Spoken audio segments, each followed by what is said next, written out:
5월 19일 목요일 아침입니다. 오늘 묵상할 본문은 사무엘상 8장 1절부터 22절입니다. 오늘의 줄거리는 이제 사무엘 사사시대를 이제 지나서 거의 사무엘 시대 끝부분의 얘기입니다. 사무엘이 늙었어요.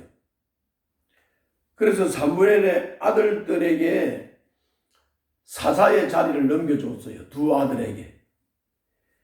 그런데 이 아들들이 악을 행하면서 이스라엘의 평화가 사무엘 시대가 마감이 되면서 이스라엘의 평화가 저물어 가고 있었어요. 이스라엘 장로들은 사무엘을 찾아와서 이방 나라들하고 똑같이 우리도 왕을 세워달라고 건의를 했어요. 이 왕을 세워달라고 건의를 하는 것 때문에 이제 사무엘도 마음이 상하고 또 하나님 앞에 기도를 했더니 하나님도 마음이 상하셔서 왕을 구한다고 하는 얘기는 하나님을 왕으로 모시지 않겠다는 것이기 때문에 마음이 상하고 허락할 수가 없다. 그런데 하나님께서는 내버려 두는 형태로 왕을 원하면 왕을 세워주는 형태로 이 일을 처리를 하게 돼요. 이것이 오늘 본문의 줄거리입니다. 세부적으로 정리를 하면 이제 사무엘이 늙었고 아들 둘을 사사로 세웠는데 마지가 요엘이고 둘째가 아비야입니다. 이들은 브엘세바에서 사사로서 이 일을 했는데 3절에 보면 이 사무엘의 아들 사사들은 아버지의 길을 따라 살지 않고 돈벌이에만 정신이 팔려 뇌물을 받고서 치우치게 재판을 하였다. 이렇게 되어 있고 이것 때문에 장모들이 사무엘에게 찾아가서 우리도 이방인들처럼 왕을 세워달라. 이제 어르신 사무엘은 늙었고 아들들은 주님 사무엘의 길을 따라가지 않으니 이제 이방 나라처럼 우리도 왕을 세워야 되겠습니다 하고 왕을 세워달라고 요청을 했습니다. 자, 여기서 5절부터 18절까지를 한번 읽겠습니다. 이스라엘의 장로들이 사무엘에게 와서 왕을 세워달라고 요청하는 것에서부터 하나님의 그 거절의 의도와 거절하는 방법이 내버려 두는 것으로 한 것. 그러면서 왕이 어떤 역할을 할 것이라고 하는 이방 나라의 왕의 권한에 대해서 설명을 해주라고 했고 스스로 깨닫기를 원했는데 백성들은 그 사무엘을 통해서 하나님의 뜻을 따라 이방 나라의 왕의 권한이 이런 건데도 너희들은 왕을 원하느냐? 그런데 결국은 백성들은 끝까지 왕을 고집을 했다. 그래서 먼저 한번 5절부터 18절까지를 한번 읽어보겠습니다. 그 5절 중간쯤에 보면 따옴표가 나오죠. 거기서부터. 보십시오. 어른께서는 늙으셨고 아드님들은 어른께서 걸어오신 그 길을 따라 살지 않습니다.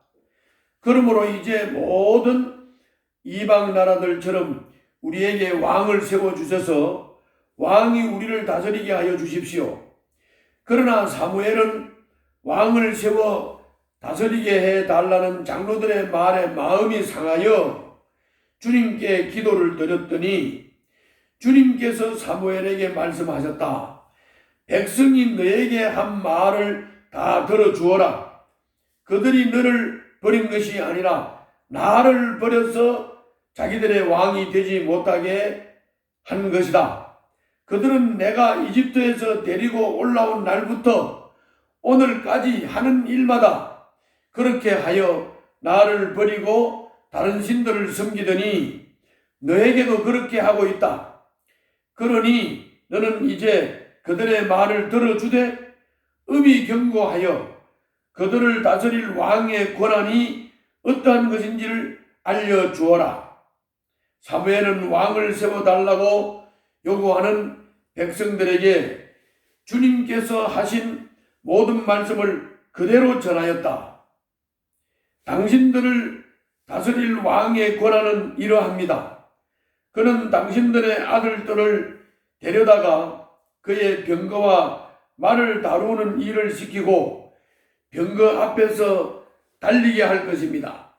그는 당신들의 아들들을 천부장과 오십부장으로 임명하기도 하고 왕의 밭을 갈게도 하고 곡식을 거두어 드리게도 하고 무기와 병거의 장비도 만들게 할 것이다. 그는 당신들의 딸들을 데려다가 향유도 만들게 하고 요리도 시키고 빵도 굽게 할 것입니다. 그는 당신들의 밭과 포도원과 올리브밭에서 가장 좋은 것을 가져다가 왕의 신하들에게 줄 것이며 당신들이 둔 곡식과 포도에서도 열의 하나를 거두어 왕의 관리들과 신하들에게 줄 것입니다.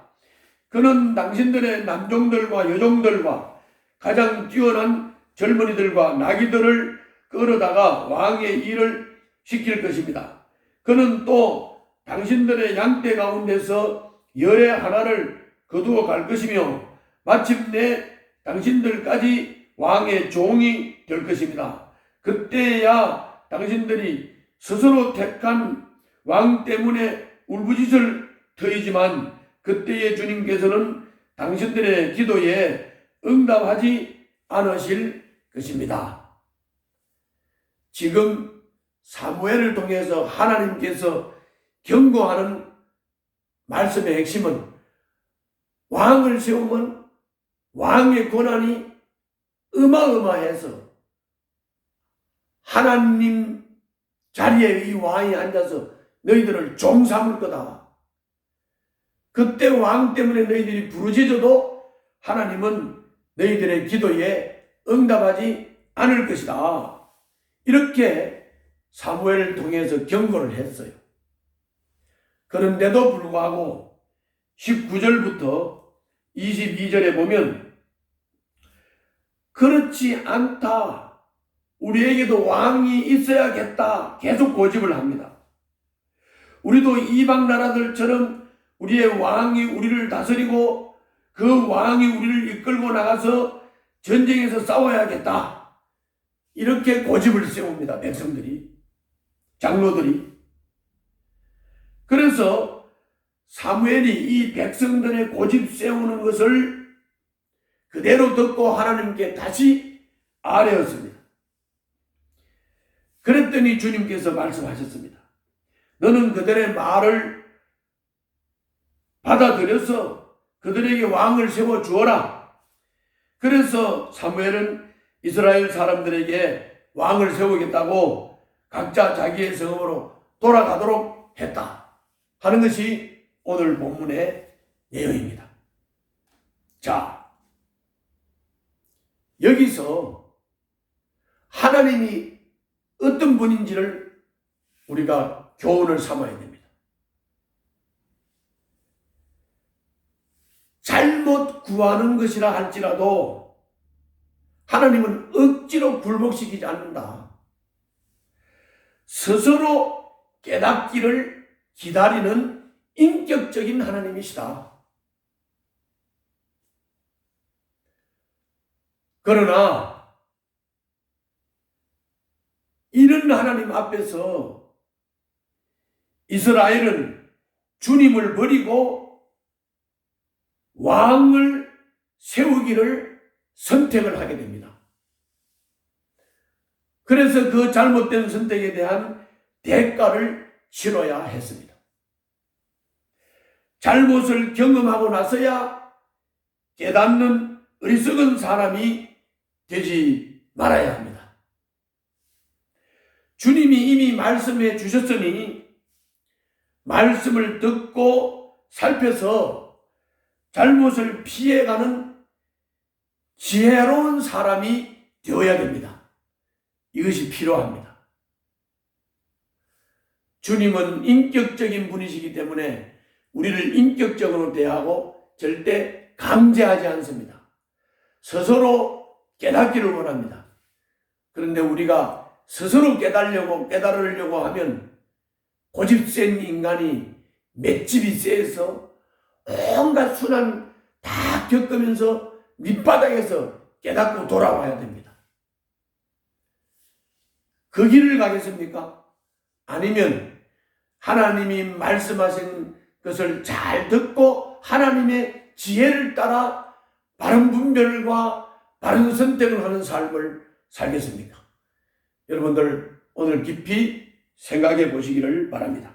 또 한 가지는 이스라엘은 외부의 적을 물리치려고 왕이신 주님을 버리고 인간의 왕을 세우는 것으로 선택을 했습니다. 이방 나라들처럼. 그들은 이방과 같은 왕을 구했지만 그 왕이 백성을 억압하고 지배하게 되리라는 것을 주님이 말씀을 하셨습니다. 그러나 이 사실에 대해서는 눈을 막고 귀를 막았습니다. 우리가 바라며 구하는 세상의 세상의 권력도 다 이와 같은 것입니다. 주님을 대신할 것이 이 세상에는 그 어떤 것도 없습니다. 부도, 권력도, 왕권도 없습니다. 주님 한 분만으로 만족해야 합니다. 여러분 어떻습니까? 주님 한 분으로 만족합니까? 아니면 주님도 계셔야 되지만 권력도 있어야 되고 돈도 있어야 되고 뭐 그래야 되는 겁니까? 부귀영화도 있어야 되는 것입니까? 잘 생각하셔서 참된 행복을 선택하시기를 바랍니다. 기도하겠습니다. 주님 한 분 외에는 어떤 것도 제 삶의 주인이 되지 않게 하옵소서. 예수님 이름으로 기도하옵나이다. 아멘.